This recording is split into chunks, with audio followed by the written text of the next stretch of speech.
A mother's justice, one woman's war against a corrupt system. In the quiet courtroom of Westlake, Ohio, Eleanor Hayes sat motionless as Judge Whitaker dismissed all charges against officers Daniel Carter and Michael Ramsey. These were the men who had gunned down her daughter, Lila, in a routine traffic stop. Eleanor's hand tightened around a hidden device in her coat pocket, a relic of her past life as a Delta Force commander. At 52, she had spent decades in the shadows of classified missions, but today, she was just a grieving mother. The judge's gavel fell like a guillotine, but Eleanor's resolve hardened. This was not the end. It was the beginning. Eleanor had built a civilian life in Westlake after retiring from the military. Once a specialist in high-stakes extractions and counterterrorism, she now worked as a corporate security consultant, trading adrenaline for PDA meetings and soccer games with her 14-year-old daughter, Lila. Lila was her Ancora brilliant honor student who volunteered at the local community center and dreamed of becoming a pediatric surgeon. "I want to help people, Mom," Lila had said, her eyes bright with purpose. "Like you did, but without the fighting." Those words had filled Eleanor with pride, so fierce it ached. That Wednesday night began like any other. Lila texted from the community center, "Leaving now. Home in 20. Love you." Eleanor replied, "Drive safe. Love you more." When 30 minutes passed without Lila's return, Eleanor's instincts honed by 3 combat tours stirred. She called Lila's phone. No answer. She texted. No response. By minute 45, she was tracking Lila's phone when the hospital called. The words traffic stop, incident, and gunshot wounds pierced her like shrapnel. At Westlake Memorial, a doctor delivered the news. Lila was dead. Multiple gunshot wounds to the chest and abdomen. Officers Carter and Ramsey claimed Lila had reached for something, forcing them to fire in self-defense. The body camera footage? Unavailable due to a technical malfunction. Eleanor absorbed the details with cold precision, her military training suppressing the storm inside.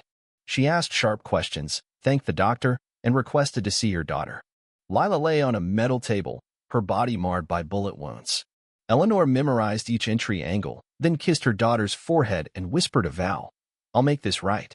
The next morning, District Attorney Paul Sherman called with condolences and promises of a thorough investigation.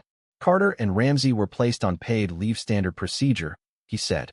But as days passed, Eleanor saw the system's gears grinding to protect itself. News reports framed Lila as non-compliant. Social media speculated about her suspicious behavior, and a police support group questioned why a black teenager was driving alone at night. The racial undertones were unmistakable. Grief came not as tears but as a tactical plan. Holding Lila's old teddy bear, Eleanor cataloged resources and mapped her mission, justice for her daughter. Sleep brought nightmares of desert operations, but now the hostage she couldn't save was Lila. By sunrise, Eleanor Hayes, the civilian mother, had faded. Commander Hayes had emerged, methodical and relentless. At the preliminary hearing, Judge Whitaker set a distant grand jury date, citing evidence collection. Eleanor observed officers Carter and Ramsey, Carter nervous, Ramsey smug. Outside, a tall black man in a sharp suit approached, Robert Langston, a civil rights attorney. "The system protects its own," he said, offering his card. "But there are ways to fight." Eleanor nodded, filing him away as a potential ally. That night, she parked blocks from Carter's home, noting his paranoid behavior, scanning mirrors, varying routes. Public records revealed both officers had excessive force complaints, mostly against minorities, all dismissed. Eleanor contacted Dr. Samuel Carter, a former military medical examiner. His analysis of Lila's autopsy was damning. The bullet angles suggest her hands were up, not reaching. "This looks like an execution." The evidence mounted, but the system stonewalled. Sherman stopped returning calls, evidence vanished, and Whitaker denied motions to preserve dashcam footage. When racial slurs were spray-painted on Eleanor's garage, the responding officer shrugged it off as teen pranks. That afternoon, she met Clara Thompson, a community activist who showed her data on disproportionate traffic stops targeting black drivers. "This is systemic," Clara said. Eleanor's investigation deepened. Lila's phone records revealed she had recorded police interactions for months. The video from her fatal stop was missing, but Eleanor traced unauthorized access to Lila's cloud storage hours after her death. Resistance grew. Langston's cases faced sudden scrutiny, Clara's office was watched by police, and Dr. Carter received ethics complaints. One evening, Eleanor confronted Ramsey outside a bar. My daughter had her hands up, she said. His sneer was chilling. Some people don't know how to act around authority. Media began questioning Eleanor's stability, citing her military past and suggesting PTSD. The system wasn't just protecting two officers, it was waging war on her. Eleanor converted her home office into a command center, walls covered with maps and timelines. She recruited James Delgado, a former communications specialist from her Delta Force days, and Tyler Brooks, a hacker who'd lost his brother to police violence. Surveillance revealed Judge Whitaker, Sherman, and Police Chief Leonard Harris meeting at a country club, tied to Sentinel Corrections, a private prison company with millions in county contracts. Arrest quotas targeted black neighborhoods, feeding Sentinel's facilities. Carter had worked for Sentinel before joining the police, hired through Harris's recommendation. Eleanor infiltrated a fundraiser at Mayor Alan Thornton's estate, recording Chief Harris discussing the Harper situation and Sentinel's investments.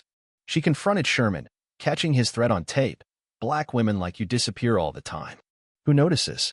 Her car's brakes were tampered with, and plainclothes officers tried to break into her home. Journalist Emmeline Gwynn, investigating Sentinel, provided data showing black drivers were stopped 8 times more often in Sentinel's expansion areas. Lila's friend Maya slipped Eleanor a memory card.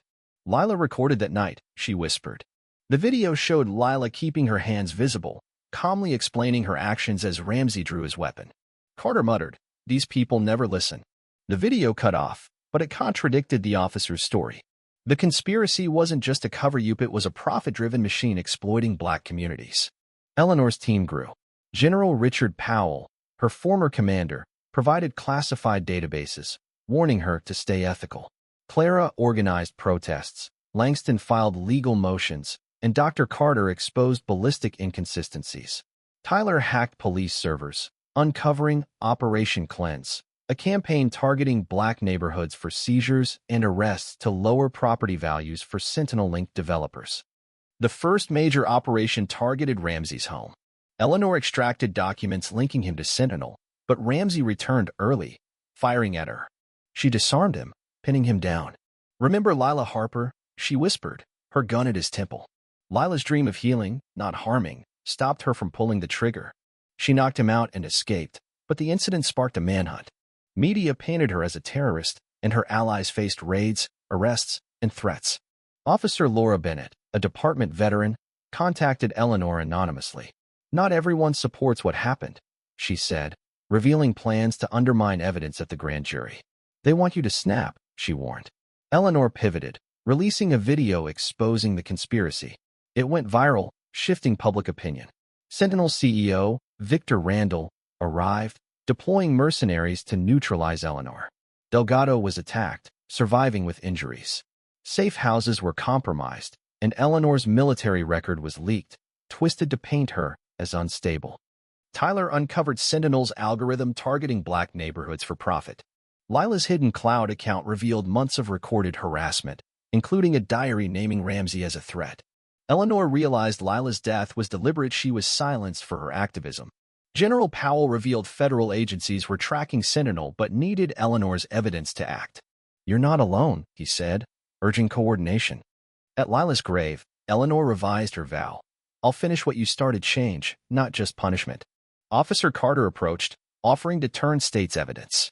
He claimed Ramsey acted alone, escalating because Lila was recording.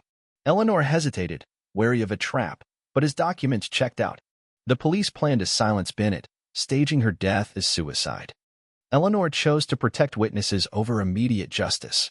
Her team executed simultaneous operations. Tyler disrupted police systems, Langston filed injunctions, Dr. Carter published autopsy contradictions, and Bennett led officers to deliver FBI statements. Clara's app recorded police in real time. Eleanor infiltrated police headquarters, confronting Harris mid-data purge. She subdued him, securing evidence as tactical teams closed in. Carter guided her through a hidden tunnel, but Sentinel's mercenaries cornered her in a parking structure. Outnumbered, she neutralized them non-lethally, her restraint captured on civilian phones. In a final standoff, Ramsey confessed to targeting Lila. "She was too curious," he sneered. Eleanor disarmed him, sparing his life for Lila's vision. Carter turned, aiming at Ramsey to silence him. Eleanor neutralized Carter, protecting Ramsey as a witness. FBI agents extracted Eleanor, critically injured. She awoke in a secure hospital, learning of nationwide arrests. Sentinel executives, Whitaker, Sherman, Harris, and Thornton faced charges. Ramsey cooperated, confirming Lila's targeting. Carter was found dead, likely silenced.